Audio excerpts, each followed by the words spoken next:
is all dedicated to renovation, which is important for you. Yeah, and I think one of the things too that I wanted to point out, so a lot of companies don't separate their renovation originators the way Cross Country does, and I think that's a really important distinction. The originators out there will tell a realtor or a customer, oh yeah, our company does renovation, and then they kind of have to learn the process of renovation because it's the first one they might have seen in the last 3 years. And that's not the way that we're going to do things here across country, nor is it the way that when we started renovation, we knew that you had to have experts in place to take care of the heavy lifting. So what it looks like on our end is somebody like myself would actually qualify the borrower for whatever the loan type is. We do VA, FHA, and conventional. So we'll qualify them for the loan amount. But once the project starts, we're going to turn that over to Sandy and her team. And her team, that's all they do is renovation. Our processors do renovation and the closers only do renovation. And that's a really, really important difference. And I think if you as a realtor have had one of these transactions in the past and it seemed arduous or complicated and it was rough and part of it is people not knowing what they're doing, the way Cross Country approaches it is much better because again, we've got Sandy, a veteran with processors and closers. That's all they're doing is these renovation loans. So Sandy, go ahead. Yeah, I mean, as part of the CD, I mean, I couldn't agree more. Believe it or not, our closing disclosure for renovation does look different than your standard purchase closing disclosure, your CD, which all of you know how important that document is. So if your closer isn't familiar, your CD will be held up as well. So I can't stress how important it is that everyone is dedicated and knows what they're doing. So with that, Rich, can we get going? You think? Absolutely. No, I think what do we got? That's 204. Let's jump into the renovation loans. Okay. All right. So I hope everybody can see my slide. We're going to go through a PowerPoint just because it tends to keep me on target as well, so I don't get too far left when I should be talking about something else. So just to briefly go through what we're going to talk about, introduction, we already kind of did that. The opportunity around old housing stock and how that you might be able to turn some of those properties into opportunities for you, the renovation products and how they work, and then we'll walk through a file with you and just show you how the process works so you know what you're up against. So this is from the U.S. Census Bureau, and yes, it's old. We're going through the census again right now in the year 2020. So this is from 2010. However, the information is still valid. It still will hold true from county to county. So I pulled Cook County, and then we're talking about single family residences here in Cook County, 1.9 million homes. Some of them have been renovated for sure, yeah, but others of them are not. And then when you look at the age of properties, 77 or 76% of homes are 77 years old. Whoops, I missed a slide. What the heck?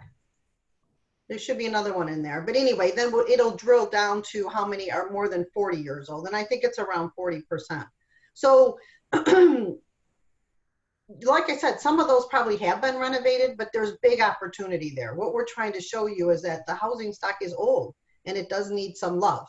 And the renovation loan can do that for you. So the next slide here, we're talking about the millennials. And we know that they are entering the buying market in big ways, right? The thing with them is they're just not afraid of renovation. You know, they sit around all day on Saturday and watch HGTV and Flip and Flop and Property Brothers, and they're almost excited about the opportunity to purchase a home and renovate it and make it theirs. You know, foreclosures may be on the decline nationally, but still in the inner cities, we still have some foreclosure activity as well. And we know that typically a foreclosed property does need some renovation. So what do we know? As we said, they sit around, they're watching, they're learning, they're getting excited. They're seeing certain properties with wide open kitchens, with white cabinets, with the gray floor. They have all those things and they want them. So you take them out, right?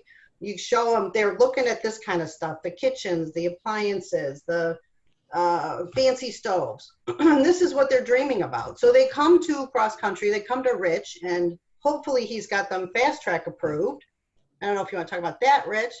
Yeah, we could, I mean, go ahead. Yeah, the fast track approval is just something that Cross Country does. It's a full it's a full underwrite of a pre-approval. So essentially, most companies will take some basic information, run credit, and then run automated underwriting. At that point, they'll issue you a pre-approval letter. Cross Country takes it one step further, and we have for the last 3 or 4 years, where we'll collect the documentation, tax returns, paycheck stubs, and bank statements.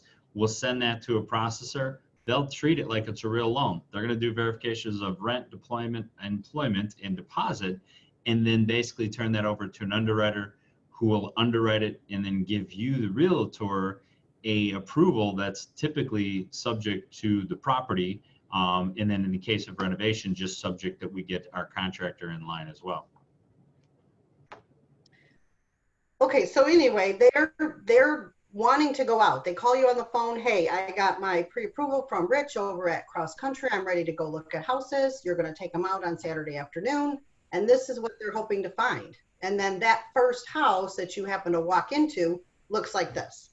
So we can take that house in this picture and turn it into the house in the previous picture with a renovation loan. So older homes can be problematic. We know this. Even if they find that perfect home, right, that fits everything that they want, they're going to have competition. And not all of our buyers are 20% down, 800 score buyers. We do work with first-time home buyers that maybe have 2 nickels to rub together.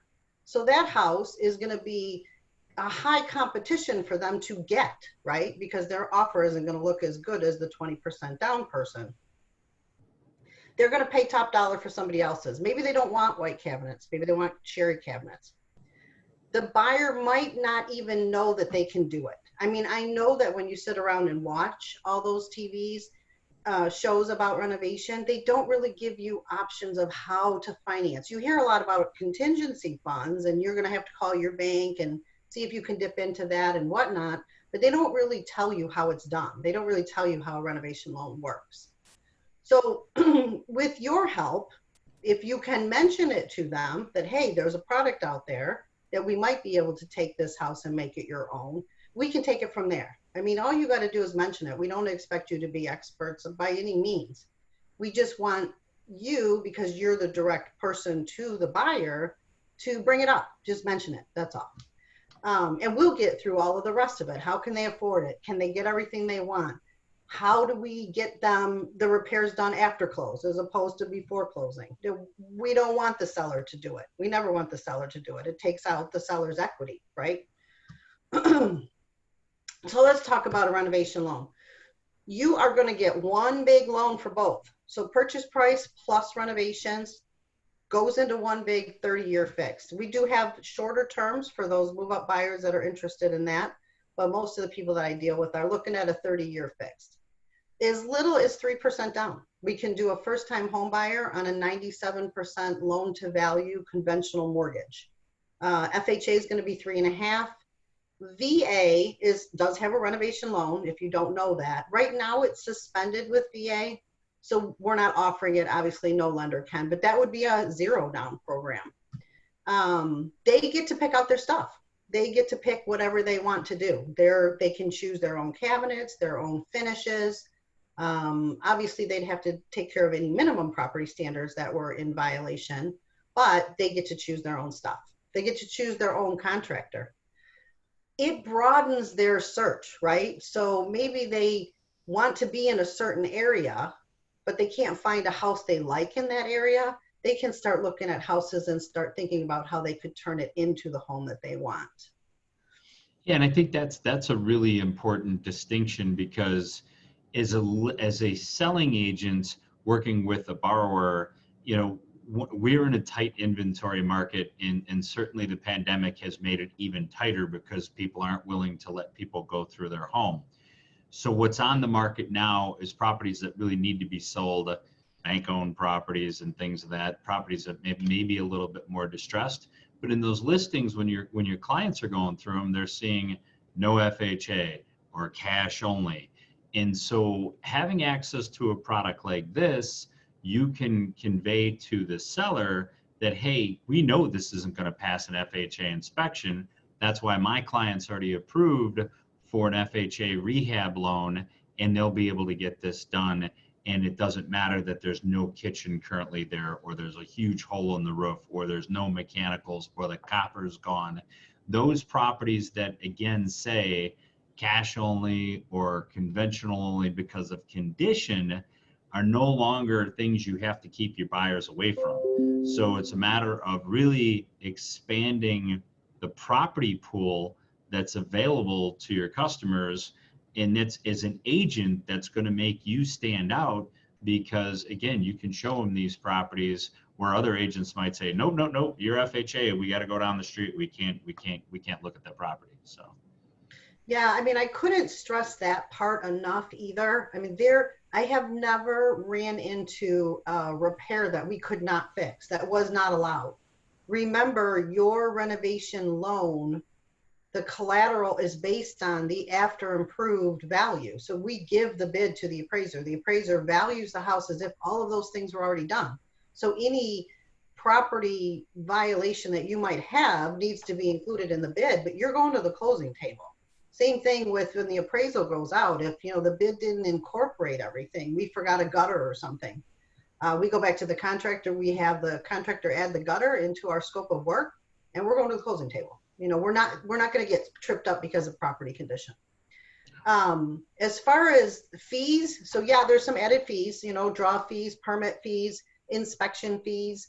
Not a lot. I mean, it's all about getting the contractor paid. We only have one added closing cost. It goes to our draw department, and it's a percentage of the loan based off of 1.5% minimum of $350, maximum of $2,000. That's really your only added closing cost to do a renovation loan. So there isn't a lot of added cost, but the inspections and the permits and stuff like that is escrowed in, so that when in fact you're ready for a draw, the draw team at Cross Country, we have our own, you're not dealing with a title company. They're not pounding down the client's door for the $200 so they can do a draw. We have all that money. Everything's going to go smooth on the back end. And we have probably the most awesome draw team I have ever worked with. And I'm not kidding about that. And Sandy, I have a question.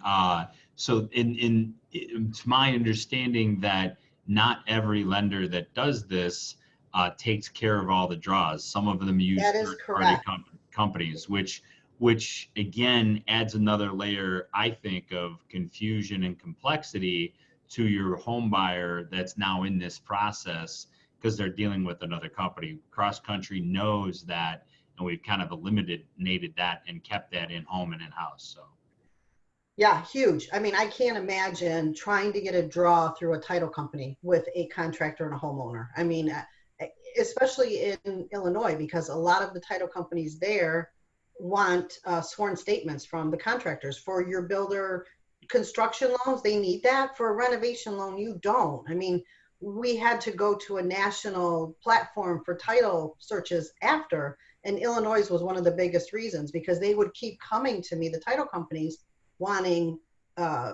sworn statements. This is not a new construction loan. It's a renovation loan. It's a two different, totally different puppies. So anyway, we got through all of that. The last line here is important for you guys too. We close as is. So many people come to me and they say to me, well, how am I going to get all my repairs done before closing? And you wouldn't want to. You would never have your client put money into a home he doesn't own, first of all. And second of all, where's the money coming from? We haven't closed on the loan yet. So no, we close, you're paid, you're out of the picture, you're on to your next deal. We'll handle the renovation from there. And you should never hear anything after that. If you as a realtor are hearing about post-closing draw issues on a renovation loan, something went way south, because it doesn't happen like that. They just pay the contractor as the work is done. I don't even get involved. Perfect. Oops, and there was one other thing there. So your utilities with the renovation loan, I do not need them on. I do not need them on for appraisal, and I don't need them on to close. If you've ever gotten tripped up that way, I don't need that on. So what would be a good candidate? Obviously foreclosures, short sales, estate sales for sure. Rich already talked about properties for cash only, but I have to touch on it again because it makes me absolutely crazy when I see a listing where the listing agent has said cash only. He has taken his buyer pool from this big and shrunk it right down to nothing, right? Who's got the cash? There's a very small part of our population that can afford to just buy a house in any condition. You know, if we offer it as a renovation, we're talking about FHA buyers. We're talking about 3.5% buyers. We're talking about buyers with bruised credit. I mean, you took your buying pool and just blew it open, and you can move that property instead of sitting on it. Yeah, and I think as a now we're going to shift gears for a second, but as a listing agent, if you know these products are out there and they're available, and again, they're available usually VA, FHA, conventional, at least today, still FHA and conventional, why wouldn't you put cash or renovation? And now at least you stand a chance as being an educated agent, you stand a chance of getting your seller more money because you just opened up that door. So I think that's the point Sandy makes. If you guys, I know when you dedicate this kind of time to a webinar, you want to pull away one nugget. As a listing agent, that one nugget hopefully can either land you the listing and hopefully make you get more money over to your seller. So Yeah, and I mean, you can't hide property condition. I get that, you want to market it as attractively as you can. You want to get people to the house, but if there's a big yellow spot in the kitchen ceiling, the people are going to see it when they walk through the house, right? They're going to look up and see it. You already know it's there. You already know it's going to be an appraisal problem. So instead of, going to bed and praying to those appraisal gods that the guy doesn't notice it when he walks through, I guarantee you he's going to notice it, by the way. Start it out as a renovation loan. Listen, we can give you a new roof. We can include it in your loan. You're going to be set. You're not going to have that fear that in 3 months after you moved in, my FHA buyer with the 2 nickels that we just got them in the house, now they need a new roof. They don't have $8,000. Let's get it in the loan. Same thing with the furnace. If the furnace is 30 years old and it fires up, typically the lender doesn't care. But is that the right thing to do? No. Let's put it in the loan. Let's give that buyer a chance at successful home ownership, right? Agreed. Anyway, okay, so outdated property. The property itself does not have to be dilapidated to do a renovation loan. I mean, if for those of you that have been in the business for years and years that, survived the foreclosure crisis that Rich and I did, all of those houses were a mess, right? They shut off the power, the basements flooded, there was mold from ceiling to, they ripped out the kitchen, they ripped out the furnace, the buyer or homeowner that was angry because the bank was foreclosing on them. We don't do that much of that kind of work anymore. Most of the time it's that 60s ranch with the 3 bedrooms, 1 bath that they want to blow up in the kitchen, open up the great room so that they have 1 big room, and then they want to add the master bedroom and master bathroom. And we can do all of that with a renovation loan. It doesn't have to be a dilapidated property. Okay, so this is one of my boss's rentals. She lives in Boston, and in Boston, there's a lot of multi-unit properties, and she also has a lot of properties that she owns. But this was just a small change that she did to the hallway to the entrance of a 3-unit that she has. Cost her $25,000, but look at the difference. I mean, what property would add more value in rent, right? And we can do multi-properties, by the way, multi-units. I gotta briefly touch on refinance. I know that it's not your thing. However, I also know that buyers in this market come to their realtors for everything. I mean, you guys are the title experts, the survey experts. How do I turn my utilities on? I mean, they ask you everything, right? So it's not our first choice, obviously. We would not just put somebody into a renovation loan. However, if they don't have the current value that they need to do what they want to do, and they need to use the after improved value, that's when a renovation loan comes into play. And if you're working with FHA, FHA allows you to go to 110% of your after improved value. So if we're worried about value, which I'll talk to the client about, they'll understand what I'm looking for. If we're worried that we can't get it, we might go FHA, even with a strong buyer, just because it'll get them in the house.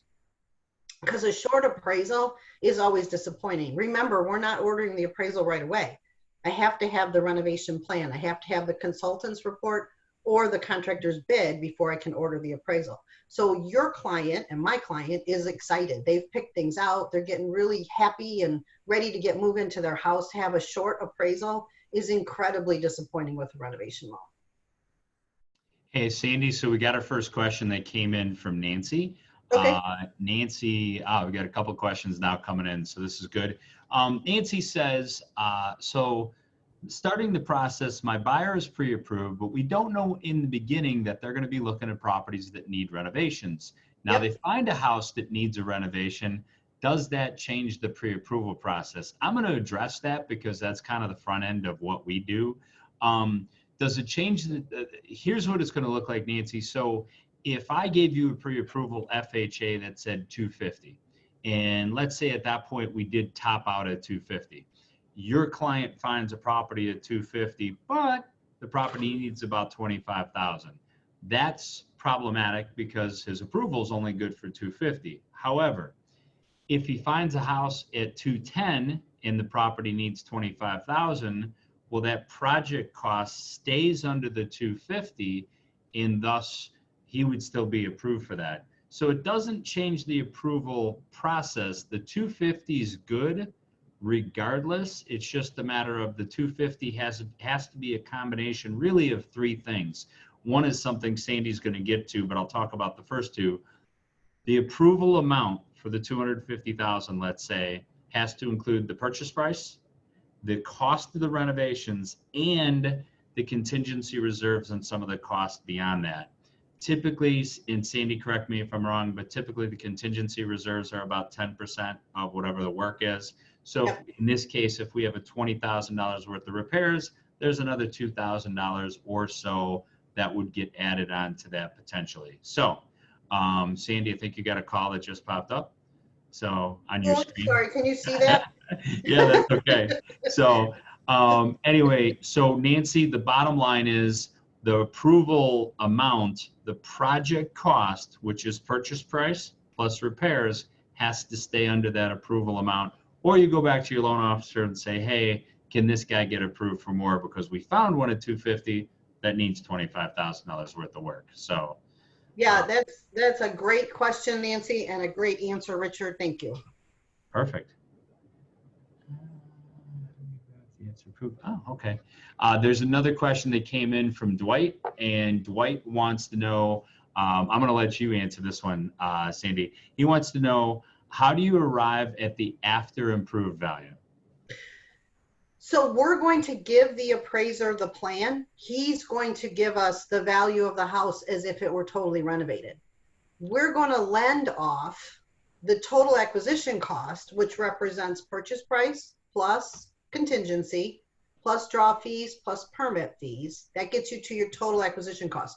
So total acquisition cost versus appraised value is what we're lending off of. So let's say our total acquisition cost was 125. Our appraisal comes in at 130. We're still lending off the 125. It's not like it changes. If you think about your regular purchase price and my total acquisition value being the same thing, that's where we're going to lend off of. On the flip side of that, if we need 125 and the appraisal comes in at 120, unless we're on an FHA loan, we're going to lend off the 120. So the client is looking at bringing more money. That conversation is something I'm going to have with them at my original call with them. It's part of my script that I follow.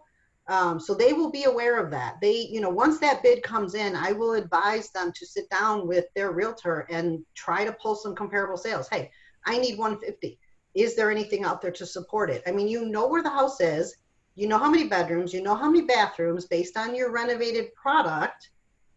Pull some comps. If it's there, it is. If it's not, either you need to go back to the seller at that point and say, Mr. Seller, we don't think this is going to work. We either need a price reduction or we need to pull out altogether of the transaction, or they need to look at their bid and see if there's any way that they can reduce their scope of work. Could we give something up? Could we maybe give up the granite countertops and go with laminate? And then maybe after closing, we're using contingency fees to put the laminate or the granite back in. So there's ways that we can help them with that. Yeah, and typically if the listing agent is reasonable, they've priced the house because they know the house shouldn't be priced as it was already done. So they've hopefully left us a little bit of room in there to actually take care of the improvements and get it back up to where the top of the market is, or where the market is at that point. So hopefully that helps, Dwight. Sandy, we're caught up on questions, so go right ahead. Okay. So let's talk about I want to go back to refinance for just a second, because this has happened to me. I mean, in my days when I was writing regular business. So, you have a client that they bought this outdated house, but they want to do their own work. So they're going to rip out their own kitchen. They're going to do it. So they close, they rip out their kitchen, and they run into major plumbing and major electrical work. It takes all their money. Now they have no money, and they have this for a kitchen.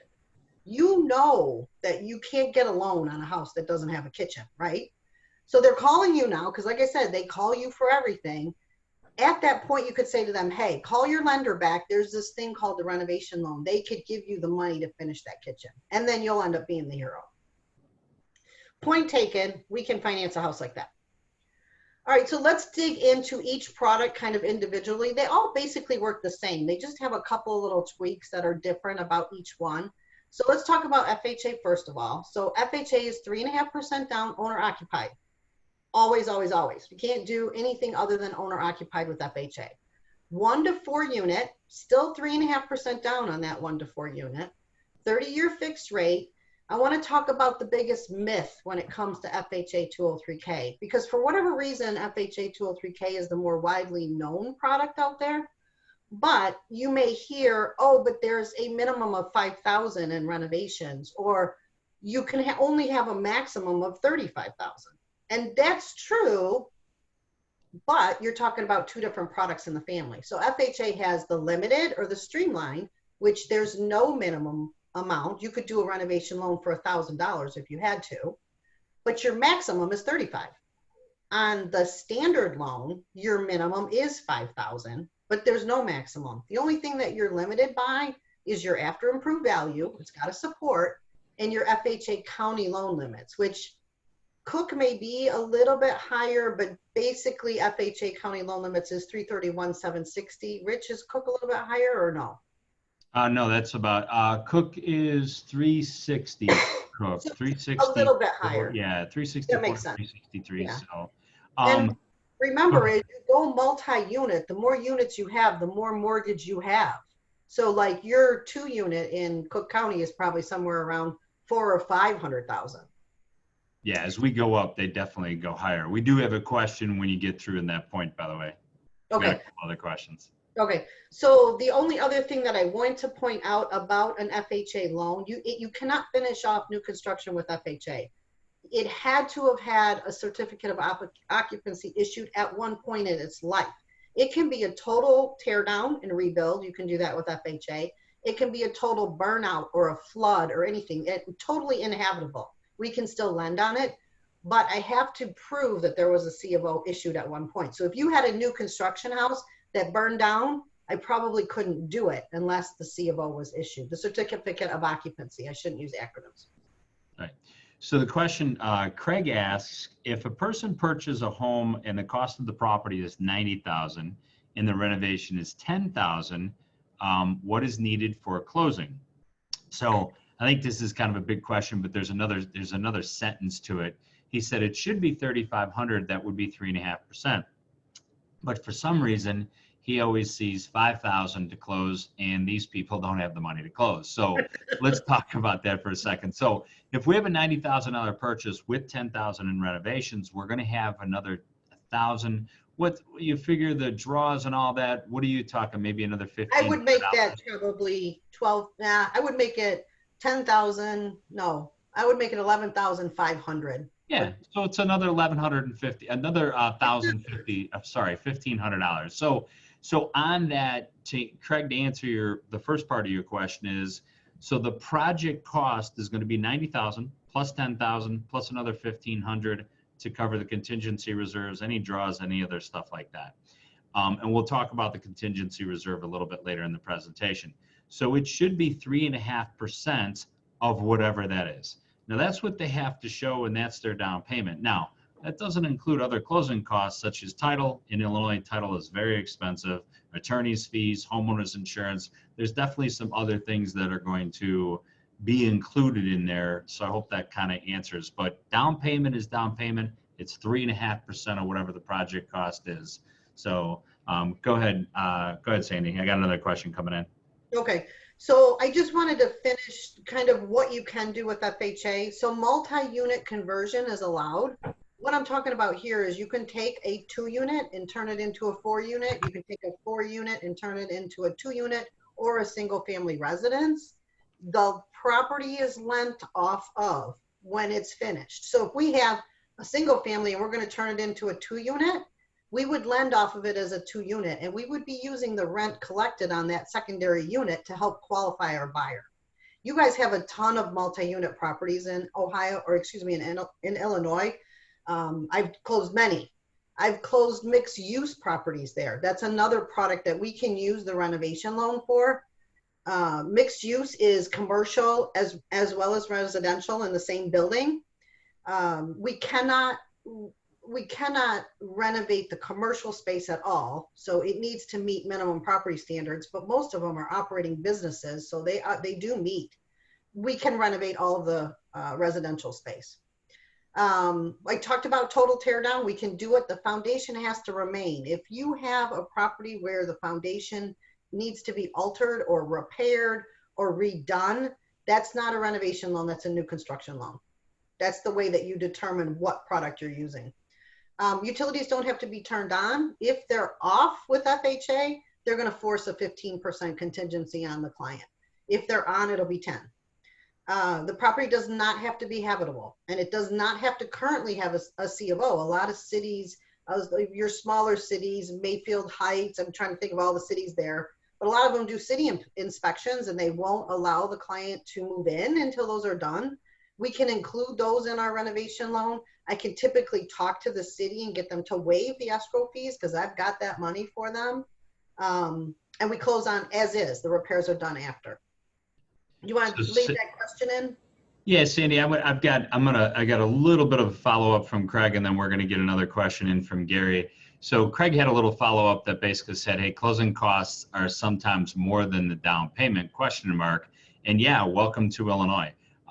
You know, that $100,000 project that we were talking about, that $101,500 project actually. So 90 purchase, 10 renovations, 1,500 to cover the whatever. So on that 101.5 project cost, title expenses are still $2,500. Homeowners insurance in Chicago, $800 to $1,000. Attorney's fees, another $500. On top of that, standard lender costs, I don't know, lender costs, we've kind of got some of that included with the $1,500 there, but then you also have City of Chicago transfer stamps. So $2,500, $1,000 for this. Craig, you're right. Closing costs on some of these smaller purchases can be more expensive than the down payment. Now, Gary had a question, which was, can we do the fast track approval on 203K loans? And the quick answer to that is yes, we can definitely do that. Remember, we're approving the loan amount at our office here, whatever that loan amount is, then we turn it over to Sandy and she takes care of the heavy lifting. Thank you, Sandy. And then Gary's second question was, and it might be a really good segue into the screen we're on. So Sandy, it's almost like Gary was a plant here. Do we have conventional rehab loans? And if so, how much? Look at that, homestyle renovation. Go right ahead. Yeah, so homestyle is the conventional version. It's Fannie Mae's product, and it is a Fannie Mae loan, so it follows all of Fannie Mae's rules with an escrow account for renovation. The thing about this is obviously it's nice for your move-up buyers because the PMI is removable down the road. They don't have upfront MIP like they do with the FHA. And for people with those higher credit scores, they're not looking for FHA financing. They want conventional. And property condition. I think everybody knows that appraisers can be very picky about FHA property condition, and that's driven by FHA. That's how it's going to be. Your Fannie is going to be more relaxed. So if you have a house with some peeling paint and you don't want to deal with fixing that due to lead-based paint with your renovation loan, we might want to talk about home style. So it's a 5% down product for a single family. Unless it's a first-time home buyer, we can couple it with Home Ready and give them a 3% down product. 1 to 4 unit is good, including condos. 1 unit second and 1 unit investment. So yes, a home style does allow for the investor to buy a property and renovate it. I don't work with flippers for personal reasons, but and they don't use me anyway, because the flippers, they don't need me to give them $10,000 or $15,000 to paint and carpet, right? They're in, they've got the money, they're in, they do it, they're out, they sell it. They are interested in using me though when they have a $100,000 project and they don't want to finance it. I can finance that for them. But they must be single family. Second homes, 10% down. Investment properties, 15% down, must be single family residences, no multi-units. Multi-units must be owner occupied. 15 or 30-year fixed rate. The other thing that I wanted to talk to about with home style is the draws on them are probably more attractive than the FHA. So FHA streamlined, we do release money at close, but FHA standard, there is no upfront money for the contractor. With home style, we're releasing money for them at closing, so the contractors really like that product. 5 draws during construction. Go ahead, Rich. Yeah, so Tawana had asked what the requirements or differences between conventional renovation and 203K, which I think you covered. Tawana, let me know if there was something specific that she didn't cover. We had another question that came in. This is a great question. So from Nancy, do you have to have all your plans in place prior to renovation appraiser coming in? Because that seems like it might add a great deal, of time to the whole process. Or do you have standard costs that you associate with different renovations? I want to address that a little bit, and then Sandy just kind of clean up my answer being the pro. Sure. So first of all, yes, the appraiser is going to appraise the project or the property subject to the contractor's bids. So yeah, that's why this process will take a little bit longer. On something that's not a great deal of work, we're asking that you give us 45 days because the contractor piece, we as a company are highly, highly efficient. We're closing loans in 22 to 25 days consistently. However, now you add the contracting piece and we have to have a contractor come out, complete some paperwork, provide it to us before we can even appraise it. And that typically can add, especially the contractors, if they're busy. Right now, maybe not as busy, but in the height of the season, sometimes it takes a week to get a contractor out. So we get that. We'd ask you to put 45 days in the contract. Obviously, if we can close sooner, that's great. We do need the bids in to get them appraised. Now, the good news is Sandy has a growing list of contractors that are very familiar with the paperwork here in Chicago. And these are contractors that have already been approved by us. One note, approved by us doesn't mean we endorse them. It just means they've been through the process. They know what the paperwork looks like, and they're pretty efficient. So to answer that question, yes, we do need it. It does expand the timeline, but Sandy's got a great list. Did I miss anything, Sandy, on that question? No, that's good. I mean, I just want to go a little bit further into that, because she might have been talking about like plans and specs, architectural drawings, which sometimes are required. That's true. I never advise the buyer to do that prior to close. Those plans are expensive. I mean, you $25,000 or $2,500, $3,000 to get plans and specs drawn up is very common. And we don't want them to pay too much money up front before they own the house. What if they don't close? What if something happens with the seller? It's not even on them. Or what if they lose their job due to COVID right now and we can't close, right? So we try to keep the minimum out of pocket for them during the process as minimum as we can. So most contractors have software on their computers where they can give me a schematic or a sketch of what the house is going to look like. It's all about the appraisal, right? We got to get value. If we don't give the appraiser enough money or enough information, he can't give us value. So a drawing of what the house is going to look like is pretty simple to do. Then we can go ahead and finance in the 25 or 3,000 that they need to get their plans and specs done. That can get done after closing. So then the contractor can start after that. So Sandy, no, that's perfect. Actually, Antonita has a great question. So we talked about on the conventional loan that a first-time home buyer can put as little as 3% versus 5% on the home style. What is the definition of a first-time home buyer for that product? No home ownership within the last 3 years. And if you have a husband and a wife and he owns one but she didn't, you're going to qualify for a first-time home buyer. The thing that you have to remember as a realtor, you know, and I think, I'm sorry, I forgot who was asking about the closing costs and stuff, because he's got a great point. It's expensive in Chicago to buy a house. That is no lie.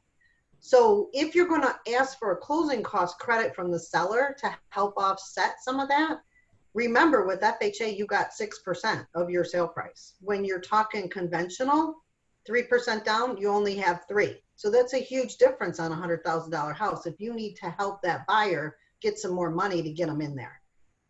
And Dwight asks, what is the max amount for conventional loans? And it doesn't vary from normal conventional loans. So the maximum single family is 510, 400. So we're covering a lot more ground than we can cover with FHA, that's for sure. Yeah. All right, so VA, I think it's coming back. I mean, I think, you know, it's just suspended because of COVID fears with VA. It's post-closing stuff. Like, you know, for instance, in the state of Washington, there's a huge amount of VA renovation loans, right? Because there's huge bases out there. But remember how hard Washington got hit right away? So they shut that whole state down. All those loans that closed that had repairs built in, no contractor could work. They still can't work. They're just getting ready to let them work out there. So I think VA overall just freaked out and said, no more. Because with VA, every other renovation product that I have, they have at least 6 months to do the renovations after closing. With VA, they have 60 days. It's not meant for big projects. I mean, it's got to be a roof and a furnace, a simple kitchen. We're just going to carpet and paint. You know, you can't add square footage. You can't have structural repairs. You can't do anything over about 30,000 with the VA renovation loan. And that's pretty much so the way most lenders look at it. But I still think that it's a viable product because VA, as picky as you might think FHA is about property condition, I think VA appraisers are worse. So any little thing that they call out, we could include in the renovation loan and get them to the closing table. Just not right now. All right, so what can we do? We can do anything. I talked about this. I mean, I've never run into something I couldn't fix. Never. So any type of heating, plumbing, HVAC, septic, sewer hookup, you need a new well, you don't have water, we don't care. You got to hook up to the road because either FHA says you have to or the customer wants to. They want city water. We can do that. Any health and safety, you know, you've got critters in the attic, we can get rid of them. Peeling paint is probably the biggest FHA violation right now. I mean, everybody's all about lead-based paint. It used to be mold. I can remember back in the foreclosure crisis, you'd have a little bit of bathroom mold and the appraiser would freak out, right? Anything we can fix. Structural, we can fix that basement. I will caution you on structural repairs though. If we're fixing a basement, we're fixing a foundation, I've seen those repairs be all of $50,000, easy. So that property better be $50,000 discounted price or it won't work. Because you buy a house, you assume that it's structurally sound. You know, they got to discount the price to accommodate that repair, whatever that cost may be. Go ahead. Sandy, we've got Tawana asks, what is the down payment required for a multi-unit with a home style loan? Good question. Very good question. So as you go up in unit, or conventional, your down payment requirement goes up as well. A 2-unit is going to be 15%. A 3 to 4 unit is 25% down payment. 99.9% of the multi-units I do, I'm writing them FHA. That's a lot of money. 25% down is a lot of money. And remember, they got to occupy one of the units. I can't do a investor that's buying a multi-unit. That's not that we're in residential lending. We're not in commercial lending. That's a commercial loan all day long. All right, so back to what we can do. Exterior, siding, painting, gutters, windows, trims, garage. We can add additions. We can add dormers. We can put up pole barns. We can do, you know, that fancy outdoor Bobby Flay kitchen on the home style loan if that's what the client wants. Landscaping, we can do any kind of landscaping. Tree removal, especially if they're affecting the foundation of the house. We want to get that tree out of there. We can do that. They can add landscaping, bushes, patios, whatever they want to do. As long as it works within the budget, in other words, they qualify with their debt to income ratio, and we get the after improved value, they can do whatever they want. Permanently affixed and attached to the property. Anything on the inside as well. And appliances. We can include appliances into their renovation costs. They don't have to, but they can. Sandy, we've got another question that came in. Excuse me. Craig asks, can the closing cost be put into the mortgage? I know this answer, but I'm going to let you answer it because obviously it's a little different on the renovation side. Yeah, so the renovation fees, yes, they're incorporated, they are financed in, but your standard closing costs on a purchase are not. The only way to offset them is to get a closing cost credit from the seller. Now, when you're talking about a refinance, we can roll in the cost like we would on any other refinance as long as the value is there. So refinance, and by the way, on refinances, I'm not considered cash out. And I don't know the rules on cash out, but I know that they're limited for your loan to value, right? So all the money that we're doing with our cash, with our refinance is going back to the house. So it's not considered cash out. So I can go to 95% of the after improved value on a home style loan. On an FHA loan, I can go to 98.875% of the after improved value. Rich, help me. So FHA is 85% on cash out and? Yep, FHA max cash out's 85 and then conventional max cash out's 80. Yeah, so if they want to do a renovation and they need, that's what they want to do to their house and they don't have the existing value, we can help them. We really can. So let's talk about contractors because there is so many misconceptions out there about contractors. It makes me crazy. First of all, there is no such thing as a list of HUD approved contractors. It doesn't exist. You can Google it and you're going to get a list of people. But guess what? HUD would never take on the liability of saying these are contractors that we want you to use. That they're approved by HUD. No way. We don't do it either. The biggest thing is they can't be relative of yours. If you're doing an FHA transaction, that is an identity of interest. So they can't be a relative of yours. However, if you want to use your dad to do the work, we need to look at conventional because it's allowed that way. So that doesn't even stop me. They got to be licensed. They got to be insured with liability insurance. They don't have to carry workman's comp unless they carry employees. And they need to have been in business for 2 years. Those are our requirements. And like Rich said, yeah, I have a growing list of contractors that I'm keeping that are through this validation process with us. And I'm happy to share them. And I do a lot. It's a good starting place for somebody that doesn't have a place to go. And the cool part is it takes away my validation piece that I have to do to get my loan cleared to close. So I'm happy when they're choosing somebody from that list, but you got to be careful. Same liability for you guys. Just like when you do a home inspection, you give out 3 names. If you're going to give out contractors, you better give out 3 names. You're not referring. So you keep yourself off any liability for somebody that doesn't show up or does crappy work on the back end after closing. So anybody that wants that list, just send us an email and I'll get the updated list. I haven't actually got an updated list from Sandy in a couple of months, so I'm sure we've added some people. Hey, Sandy, our attendees didn't ask this question, and I don't believe you covered it as I was reading through the questions and through the chat box, but what's the typical turn time to approve a new contractor?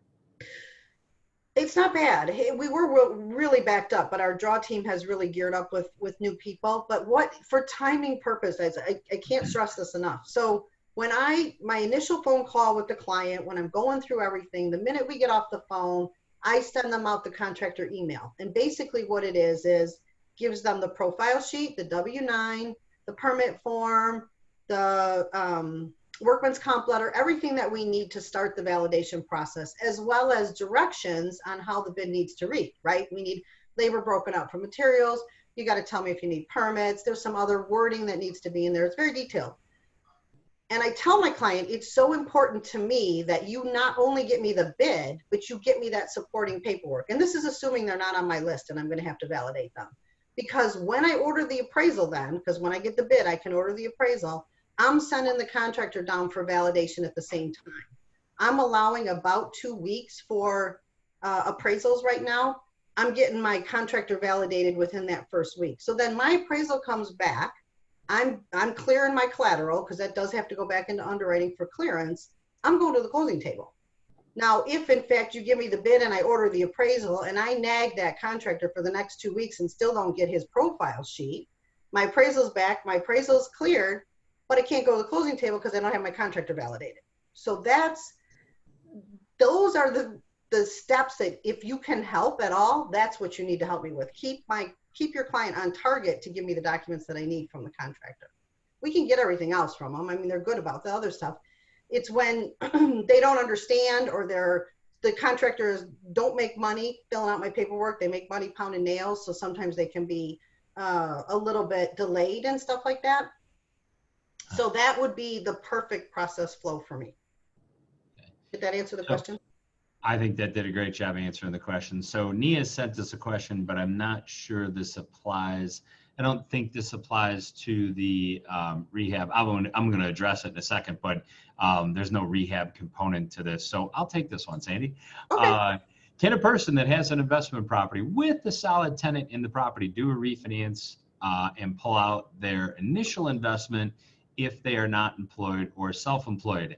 The answer right now for that, so there's no, if they're trying to get their money back out of it, there was some product out there under what's classified as the non-qualified mortgage products. A lot of those products are on hold right now, and I believe that they would be back within probably 30 to 60 days. We're starting to see some of them come back. So if you would ask me that question, Nia, 3 months ago, I would tell you, yeah, there are some products out there in the non-QM space or non-qualified mortgage where they don't want any proof that the borrower is working. So we have a cash flowing property. Cool.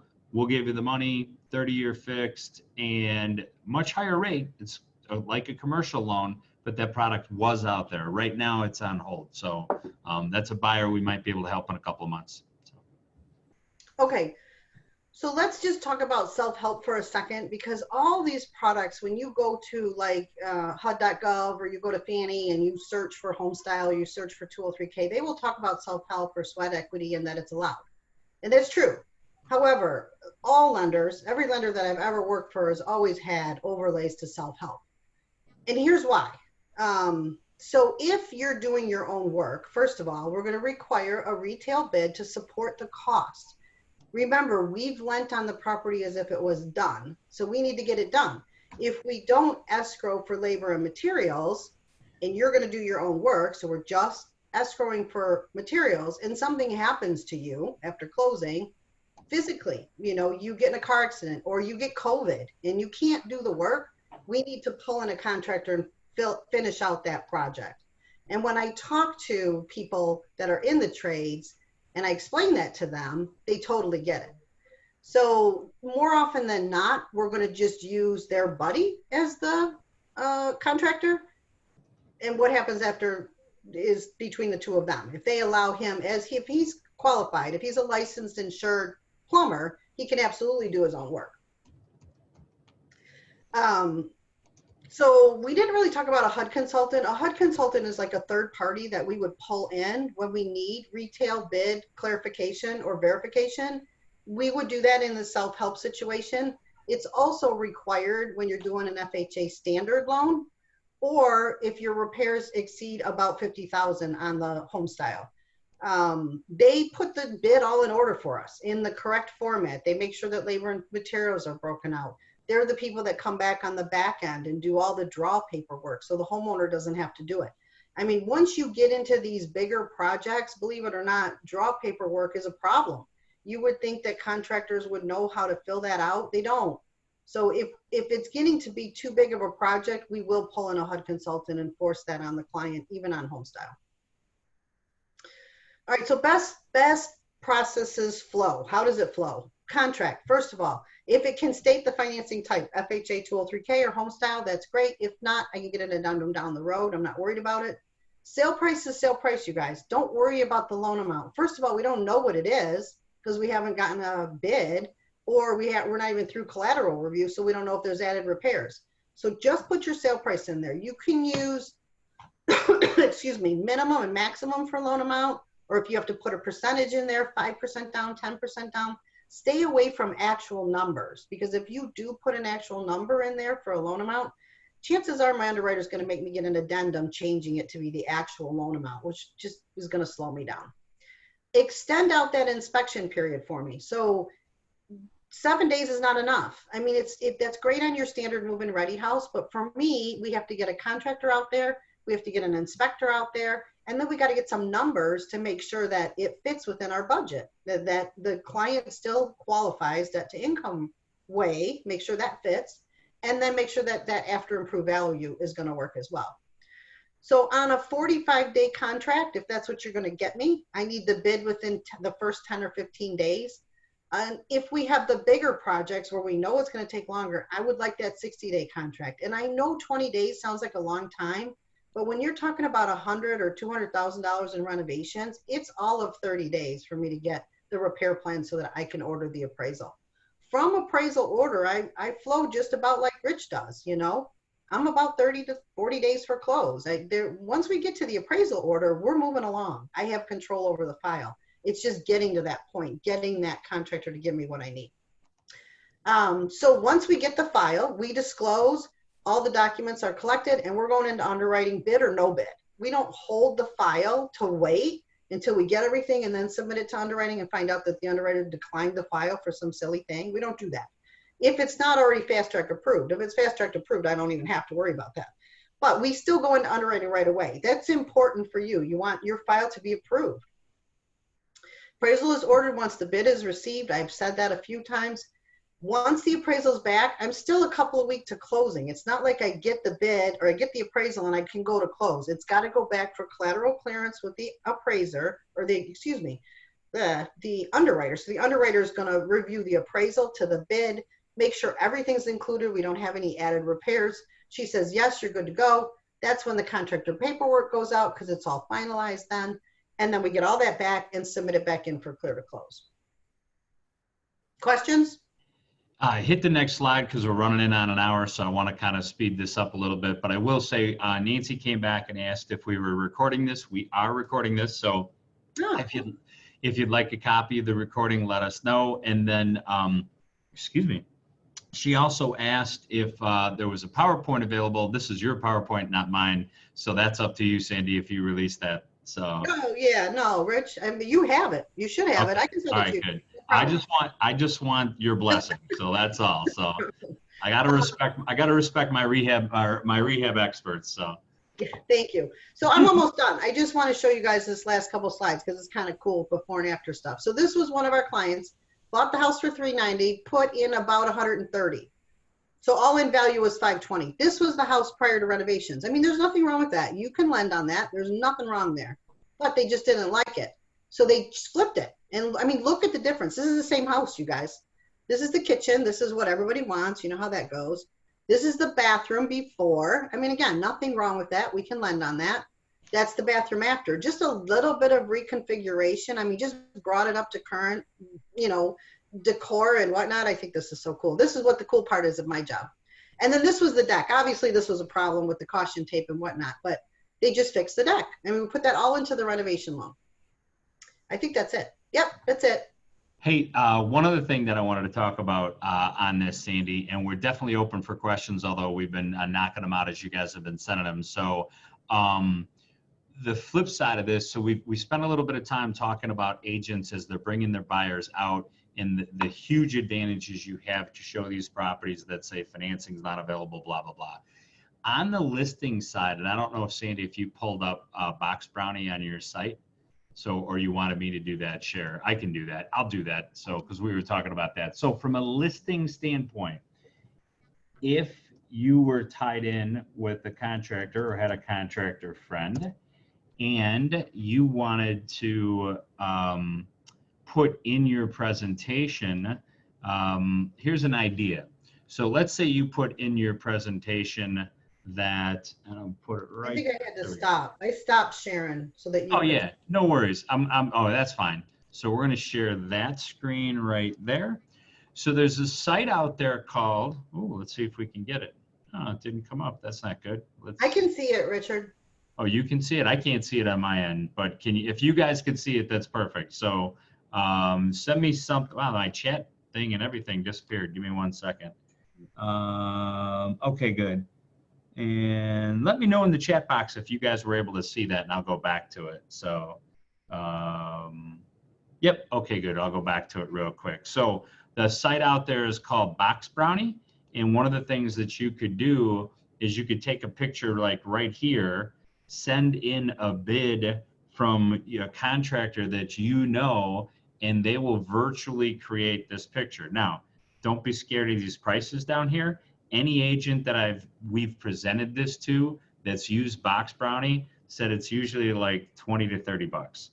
So you could literally put in your listing presentation that, hey, this proper renovation lending is available on this property, and then include the bid to repair the kitchen, and then basically even throw a picture or two in there. You could even maybe put the pictures online, although I know, let me specify, I know if you guys put pictures online, you have to say, by the way, this is what it could look like, or virtually staged or whatever. So, but that's a really cool tool to market a property on the listing side, to basically try to put the vision in the millennial, the buyer, whoever's coming through, because a lot of times people see that first picture we showed in the kitchen and that's all they can see.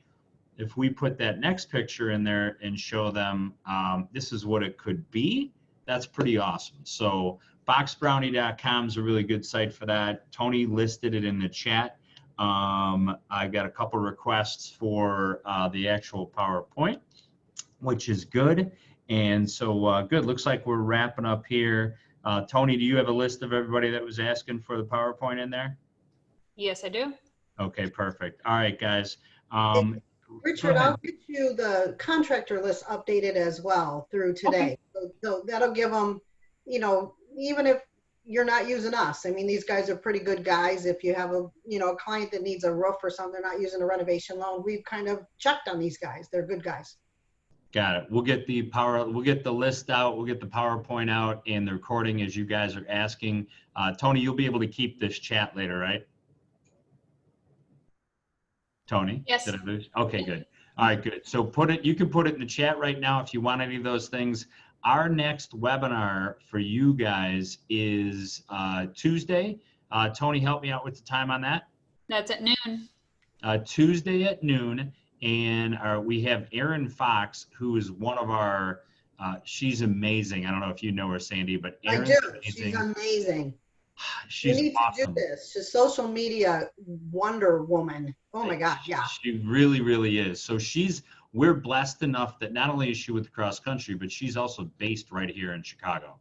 So it's super, super exciting. Erin's going to come on and do kind of a social media basics for you this Tuesday. Things you guys might want to know about that. And then the following Tuesday, we're going to do an advanced social media with Erin. So you guys come check that out. The invitations will go out probably Friday in a regular email. I'm checking through this. Looks like just requests for everything and some thanks. Thank you guys for attending. Be safe out there. God bless. And we'll talk to you soon. Take care. Thanks, guys. Have a great day.